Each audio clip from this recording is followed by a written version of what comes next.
बहुतांश विहिरी गोलाकारच का असतात? गावांमधील जुन्या विहिरी असोत किंवा शहरातील पारंपरिक जलस्रोत, बहुतेक सर्व विहिरी गोलच असतात. त्यामागे काय कारण असू शकते, याचा कधी विचार केला आहे का? याचे उत्तर जितके सोपे वाटते, तितकेच आश्चर्यचकित करणारे देखील आहे. चला तर मग, गोलाकार विहिरींच्या मागील विज्ञान समजून घेऊया. जेव्हा विहिरीमध्ये पाणी भरलेले असते, तेव्हा त्या पाण्याचा दाब विहिरीच्या भिंतींवर समान प्रमाणात पडतो. गोलाकार रचनेमुळे हा दाब समतोल राहतो, ज्यामुळे विहिरीच्या भिंती अधिक मजबूत आणि टिकाऊ बनतात.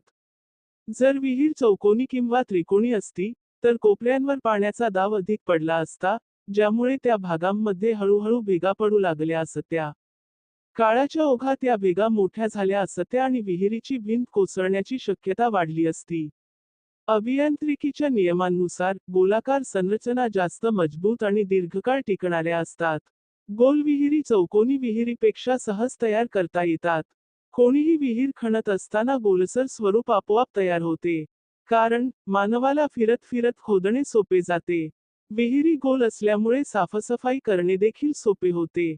जर विहीर चौकोनी असती, तर कोपऱ्यांमध्ये चिखल आणि घाण साठण्याची शक्यता जास्त असली असती आणि त्यांची सफाई करणे कठीण झाले असते. गोल विहिरी बांधण्यासाठी कमी साहित्य लागते आणि तरीही त्या जास्त खोल करता येतात. गोल विहीर पाणी साठवण्यास आणि त्याचा नैसर्गिक प्रवाह सुरळीत ठेवण्यास मदत करते. गोल विहिरी भूकंप आणि जमीन खचण्यासारख्या नैसर्गिक आपत्तींचा सामना करण्यास अधिक सक्षम असतात.